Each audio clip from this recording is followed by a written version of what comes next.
Is that a raft in the pool, or you just happy to see me? Yeah!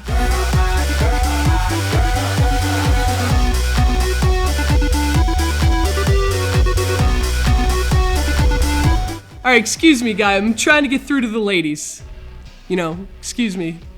Come on, you want to move? Yo? Alright, whatever. Excuse me. Excuse me.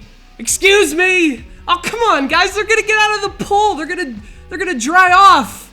Like, with a towel. When they should be doing anything but that. Okay, come on!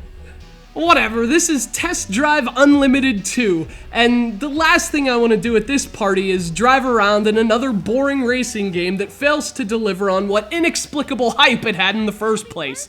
Evidently, every character in this game is a jerk. I've got you a surprise that I'm sure you're gonna like.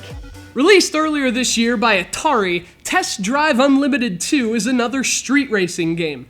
A genre that, personally, I couldn't possibly care less about. But what's interesting about this game is the approach it takes to a genre seemingly without much room for trying new things. You see, Test Drive Unlimited 2 is kind of like an open-world RPG racer, with ladies in a pool that you cannot jump into. So much for the open-world thing.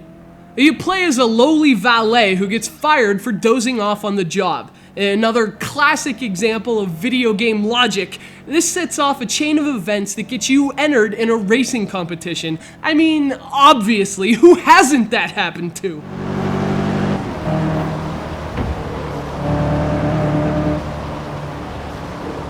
So you drive around this gorgeous Mediterranean island and you participate in racing lessons, you complete missions, the whole 9 yards. You're free to go anywhere you please, and in doing so, you find opportunities to level up your character in 4 different areas. And that allows you to unlock new content and new car upgrades. With a structure like that, you'd think there'd be a lot to do in Test Drive Unlimited 2, and there is to a degree, only really there's not much to do other than drive around. You can only leave your car when the game allows it, and apart from the missions, there aren't many opportunities for interaction with your environment. I mean, it's nice to have a big one, but it'd be nicer if you had something to use it for, which brings me back to those ladies back at the, that's what she said!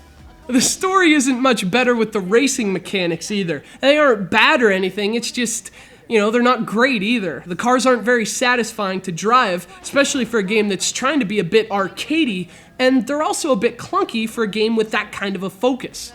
Fortunately, the multiplayer options are nice, and the environments look great when you're heading down the highway, but once you step out of the car, well, the details aren't very pretty, meaning the characters you encounter in the interiors that you sadly have to navigate.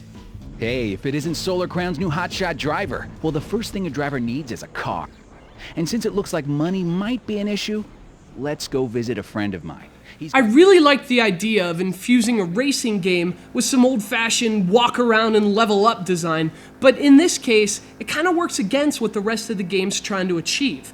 It's boring when you're not in a car, and sometimes it's even boring when you're in the car thanks to some pretty mediocre driving mechanics. There are some genuinely good ideas in Test Drive Unlimited 2. Unfortunately, it leaves their potential back at the garage, in a pile of greasy rags. If you just would have let me in the pool, we could have avoided all this criticism. I just want to go for a swim with the ladies. Come on, man!